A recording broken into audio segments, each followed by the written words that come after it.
अस्सलाम वालेकुम दोस्तों। आज की इस वीडियो में हम स्केल के बारे में बताएंगे। तो सबसे पहले हम कमीज़ में हाले के मार्किंग के लिए मेथड निकालना समझेंगे कि हम हाले में किस तरह कॉलर के साइज़ के हिसाब से स्केल से मेथड निकालेंगे। तो आप यहाँ पे ये जो साइज़ देख रहे हैं 12, 13, 14, 15 और ये 18 तक, तो ये हमारे कॉलर के साइज़ हैं। तो 12 इंच के सामने जो हमें साइज़ मिल रहा है 2 इंच, यानी 12 कॉलर का अगर हमें मेथड निकालना है तो हम 2 इंच पे निकालेंगे। तो 13 कॉलर का मेथड है वो 2 इंच 1 पॉइंट है। 14 कॉलर का मेथड 2.25 इंच बन रहा है। और इसी तरह 15 कॉलर का मेथड जो है उसके सामने 2.5 इंच का हमें मार्क मिल रहा है। तो 2.5 इंच के हिसाब से हम 15 कॉलर को मार्क करेंगे। 16 कॉलर 2.5 इंच 1 पॉइंट के हिसाब से मार्क होगा। और 17 कॉलर को हम 3.25 इंच के हिसाब से मार्क करेंगे। इसी तरह 18 कॉलर का अगर साइज़ हो तो उसको हम 3 इंच के ऊपर मार्क करेंगे। तो यहाँ पर हमें ये कॉलर के लिए मेथड मिल गया कि हम किसी भी कुर्ते या शर्ट की कटिंग करते हुए कॉलर के लिए यहाँ से मेथड निकाल लेंगे। अब हम कुर्ते में शोल्डर डाउन का मार्क लगाना होता है, तो उसके लिए हमें मेथड कहाँ से मिलेगा। तो यहाँ पर आप ये देख सकते हैं, ये जो टॉप पर मेथड हमें मिल रहे हैं, यहाँ से हम शोल्डर डाउन का मेथड लेंगे। ये जो हमें 16 इंच यहाँ पे नज़र आ रहा है ये 32 का हाफ है। तो 32 चेस्ट के लिए हम शोल्डर डाउन का 2 इंच पे मार्क लगाएंगे। उससे नीचे हमें 18 साइज़ मिल रहा है, ये 18 36 का हाफ है। तो 36 के सामने हमें 2.25 इंच का मार्क मिल रहा है। तो 36 साइज़ का मेथड 2.25 इंच हमें मिलेगा। इसी तरह हम नीचे देखें तो 20 इंच है, 20 इंच 40 इंच का हाफ है। तो 40 इंच का शोल्डर डाउन का मेथड 2.5 इंच हमें मिल रहा है। उसके नीचे 22 इंच है जो 44 इंच का हाफ बनता है। 44 इंच का मेथड हमें 3.25 इंच मिल रहा है। और उसके आखिर में हम देखें उसके नीचे 12 इंच है जो 48 इंच के लिए है। लेकिन यहाँ पर हम 48 इंच के शोल्डर डाउन का मेथड भी 22 के हिसाब से ही निकालेंगे, 3.25 इंच। किसी भी शोल्डर डाउन में हम 3.25 इंच से ज़्यादा का मेथड नहीं लगाएंगे। ये फाइनल मेथड हमारा 22 के ऊपर शोल्डर डाउन के लिए होगा। और अगर हम 16 इंच यानी 32 साइज से कम का मेथड निकालेंगे तो वो हमारे सामने ये मिल रहा है 14 इंच जो 28 का हाफ है। तो वो हम निकालेंगे 2.25 इंच के हिसाब से।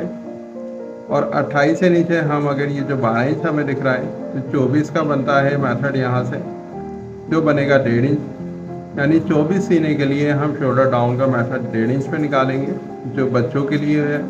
इससे नीचे हम बच्चों के साइज़ का मेथड ले सकते हैं, वो कभी हम बच्चों की वीडियो में डिस्कस करेंगे कि हमने बच्चों के लिए किस तरह मेथड निकालना है।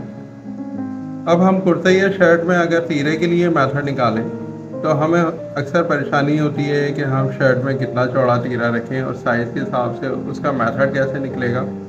तो यहाँ पर हम 18 इंच देख रहे हैं, ये 18 इंच हमारे 36 का हाफ बनता है। 36 सीने के लिए हम तीरे का साइज़ 4.5 इंच लेंगे जो तीरे की चौड़ाई होगी। इसी के नीचे हम देखें तो 19 इंच है जो 38 का हाफ बन रहा है। 38 के सामने हमें 4.25 इंच का साइज़ मिल रहा है। 38 चेस्ट के लिए हम तीरे की चौड़ाई को 4.25 इंच पे मार्क कर लेंगे। इसी तरह हमें नीचे 20 इंच मिल रहा है जो 40 इंच का हाफ है। 40 इंच का मेथड 5 इंच है, तीरे की चौड़ाई 5 इंच रखेंगे 40 साइज़ में। उसके नीचे 21 इंच है, 21 के सामने जो हमें साइज़ मिल रहा है वो 5.25 इंच है। यानी 42 चेस्ट के लिए तीरे की चौड़ाई 5.25 इंच रखेंगे। उसके बाद हमें 22 मिल रहा है, तो 22 44 इंच का हाफ बनता है। तो 44 इंच के चेस्ट में हम 5.5 इंच तीरे की चौड़ाई रखेंगे। इसी तरह हम 46 चेस्ट के अंदर 6.25 इंच का मार्क लगाएंगे तीरे की चौड़ाई के लिए।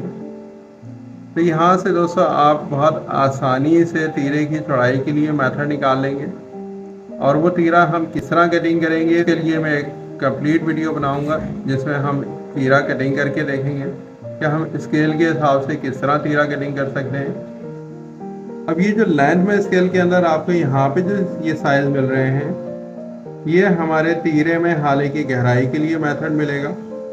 अब ये 12 इंच से ऊपर ये 12 इंच का साइज, इसके दरमियान जितने भी हमें मार्क मिल रहे हैं ये सारे तीरे में हाले की गहराई के लिए हैं, जिसको हम सीने का 24वां हिस्सा भी कहते हैं। अब जो 14 इंच के सामने हमें साइज़ मिल रहा है वो 1.25 इंच है, जो 28 इंच का जो भी इसमें हिस्सा बनता है। इसी तरह 16 इंच के सामने जो हमें साइज़ मिल रहा है 1.25 इंच एक सूत पर, वो 25 सीने के लिए है। और जो 18 इंच के सामने हमें साइज़ मिल रहा है 1.5 इंच का, वो 36 चेस्ट के लिए है, क्योंकि 18 इंच 36 का हाफ बनता है। तो हम 36 चेस्ट के लिए 1.5 इंच पर हाले की गहराई का मार्क लगाएंगे, जो हमारे तीरे में हाले की गहराई के लिए होगा। इसी तरह 20 इंच जो 40 का हाफ है, 1.5 इंच एक सूत पर हम हाले की गहराई का मार्क लगाएंगे। और 22 इंच जो 44 इंच का हाफ है, उसके लिए 1.25 इंच पर हम हाले की गहराई का मार्क लगाएंगे। तो इस तरह आप तीरे की गहराई के लिए यहाँ से मेथड निकालेंगे जो हमें स्केल की लाइन के अंदर मार्क मिल रहे हैं। इसी तरह हम आर्मोल के डाउन के लिए मार्क निकालना चाहते हो तो हम 18 साइज के सामने 9 इंच मिल रहा है, यहाँ से हम चेस्ट के चौथे हिस्से पे मार्क निकालेंगे। 17 साइज है तो यहाँ 17 साइज के सामने 8.5 इंच पे मार्क मिल रहा है, जो चौथी चेस्ट का चौथा हिस्सा बनता है। 16 साइज है जो 32 का हाफ है, 8 इंच 32 चेस्ट का चौथा हिस्सा बनता है। इसी तरह हम नीचे जाएं तो 19 इंच के सामने 9.5 इंच का साइज मिल रहा है, जो 38 चेस्ट का चौथा हिस्सा है। इसी तरह 20 इंच के सामने 10 इंच मिलता है, जो 40 चेस्ट का चौथा हिस्सा है। और 21 के सामने 10.5 इंच मिल रहा है, जो 42 चेस्ट का चौथा हिस्सा है। 42 के नीचे जितने भी साइज हो उसमें आपने आर्मोल डाउन का मार्क 10.5 इंच ही लगाना है। हम इससे ज़्यादा आगे मेथड यूज़ नहीं करेंगे। 42 चेस्ट तक हम मेथड यूज़ करेंगे, चाहे हम फिर 48 चेस्ट को ही कटिंग कर रहे हों। तो आपने ये ध्यान रखना है कि जब भी आप कुर्ता या शर्ट कटिंग करें तो उसका आर्मोल का मेथड हमने कहाँ से लेना है। तो ये जितना हमने ये 12 इंच के नीचे ये साइज़ मिल रहे हैं, सारे आर्मोल के लिए हैं। 13 इंच के सामने 6.5 इंच का साइज़ है, यानी ये 26 चेस्ट के लिए है, जो बच्चों में यूज़ होता है। तो आपने समझा कि हमने किस तरह स्केल से कुर्ते और शर्ट के लिए मेथड निकाले हैं। आप पठानी सूट कटिंग करें, जेंट्स कमीज़ कटिंग करें या शर्ट कटिंग कर रहे हो तो आपने इस तरह मेथड निकालने हैं। अगर आप पहले स्केल मेथड से कटिंग सीखना चाहते हैं तो मेरे चैनल जीनियस टेलर को सब्सक्राइब करें, ताकि इस तरह की आने वाली नई और इन्फॉर्मेटिव वीडियो आपको वक्त पर मिलती रहे। वीडियो पसंद आए तो वीडियो को लाइक और शेयर करें।